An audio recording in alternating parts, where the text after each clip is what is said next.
Assalamualaikum warahmatullahi wabarakatuh. Selamat pagi semuanya, santri Ustadz. Mudah-mudahan hari ini tetap semangat untuk belajar, baik itu belajar SKI atau yang lainnya. Baiklah, pada kesempatan ini Ustadz akan memberikan materi berikut, yaitu materi yang ketiga terkait dengan sejarah kebudayaan Islam. Yaitu untuk hari ini penjelasan terkait dengan kebudayaan yang ada pada masa dinasti Abbasiyah. Kemarin kita telah belajar tentang sejarah berdirinya dinasti Abbasiyah. Kemudian hari ini tentang kebudayaan yang ada pada masa itu. Yang pertama dulu kita lihat dulu kondisi sosial pada saat itu. Itu faktor terpenting berdirinya kekhalifahan dinasti Abbasiyah adalah adanya sosok pemimpin yang kuat sebagai seorang figur di kalangan mereka. Bahkan ini bertolak belakangan dengan yang ada di pada dinasti Umayyah kemarin. Itu salah satu penyebab keruntuhannya adalah figur khalifah yang lama. Kemudian kalau khalifah dinasti Abbasiyah ini adalah yang sebaliknya, figur khalifah yang kuat yang menyebabkan kekhalifahan ini bisa bertahan dengan lama. Kemudian oleh khalifah pertama kemarin yang bernama Abu Abbas As-Saffah, langkahnya dalam mempertahankan keberlangsungan pemimpinannya adalah membersihkan pemerintahannya dari sisa-sisa dinasti Umayyah. Sebab ini yang namanya revolusi pasti ada sedikit demi sedikit ada yang masih tersisa dari dinasti Umayyah. Mau tidak mau itu yang harus diselesaikan dulu atau dihilangkan. Kemudian yang ditempuh oleh Abu Abbas As-Saffah dalam langkahnya ini adalah dengan cara militer atau dengan cara kekerasan. Bukan kekerasan harus membunuh orang lain, tapi maksudnya dengan kekerasan militer yang menyebabkan supaya khalifahannya itu bisa berjalan dengan tenang dan lancar. Militer itu seperti yang ada di Indonesia, kan ada gerakan militer dari kepala polisi dan yang lain-lainnya. Terkait itu mereka nanti mempunyai kekuasaan, ada kekuatan, dan kekuatan senjata mereka bisa digunakan untuk orang-orang yang melawan. Kemudian setelah menjadi khalifah, beliau tetap menjalankan misi dakwahnya. Kemarin kan jelaskan bahwasanya mereka menggunakan nama dakwah, bukan nama pemberontak. Nanti kalau nama dikatakan sebagai pemberontak, mereka bisa ditangkap kemudian dibunuh. Tapi mereka gerakannya ada gerakan dakwah, yaitu mengajak orang-orang supaya bergabung untuk melawan dinasti Umayyah yang saat itu menzalimi mereka. Itu gerakan dakwah itu ternyata tidak selesai di ketika dinasti Abbasiyah dibangun aja, tetapi setelah itu mereka tetap melaksanakan misi dakwah itu, gerakan dakwah, yaitu dengan cara menyebarkan Islam keluar jazirah Arab sehingga memungkinkan bangsa Arab berhubungan langsung dengan bangsa-bangsa yang lain. Jadi nanti ada interaksi dengan non Arab ya. Kemudian kebudayaan pada dinasti Abbasiyah itu nanti hasil dari interaksi atau hubungan dengan non Arab itu akan menghasilkan yang namanya kebudayaan. Kemudian dampak yang menyertai adanya kebudayaan adalah timbulnya berbagai kelas dalam masyarakat, yaitu kelas orang kaum Arab, kaum muslim Arab, kaum muslim non muslim atau zimmi. Nanti zimmi ini orang-orang yang non muslim, orang yang tidak beragama Islam tapi berada di dalam kekuasaan umat Islam.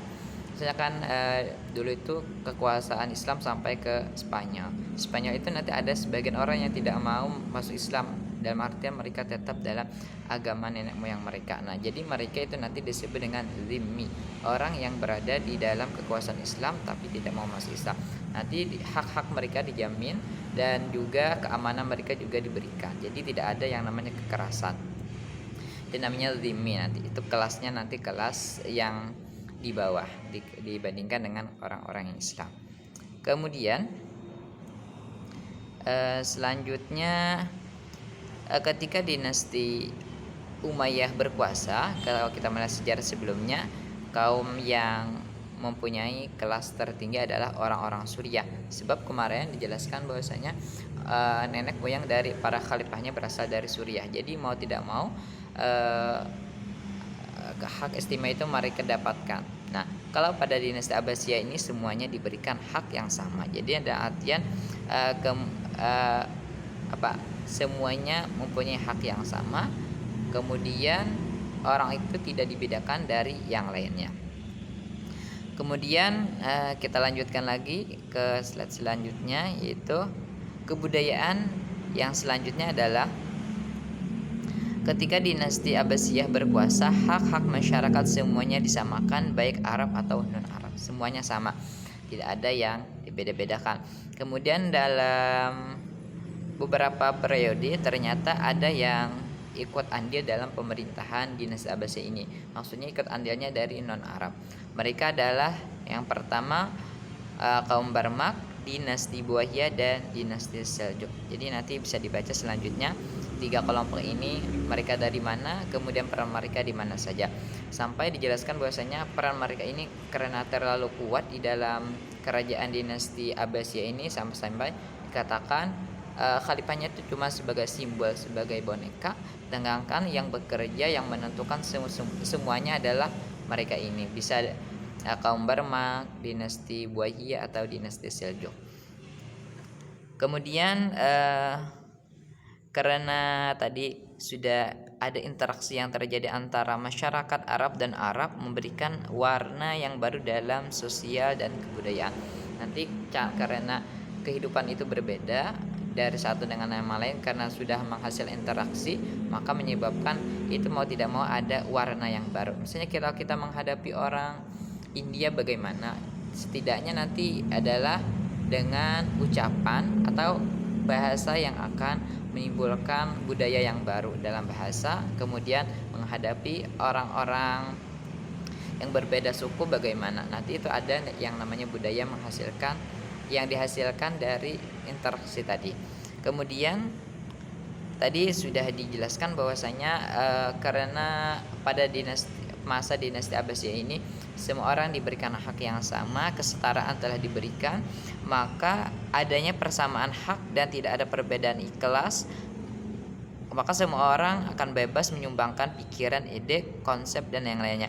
Yang penting yang diterima oleh para khalifahnya adalah apabila itu terkait dengan ilmu pengetahuan dan juga kebudayaan. Apabila itu terkait dengan ilmu pengetahuan, apapun itu pasti diterima, sekalipun orang itu ide atau konsep itu berasal dari yang orang-orang biasa. Jadinya kalau terkait dengan itu nanti akan tetap diterima. Kemudian yang terakhir adalah Bapak mengharapkan mudah-mudahan ini bisa menambah khazanah pengetahuan kalian tentang sejarah Islam.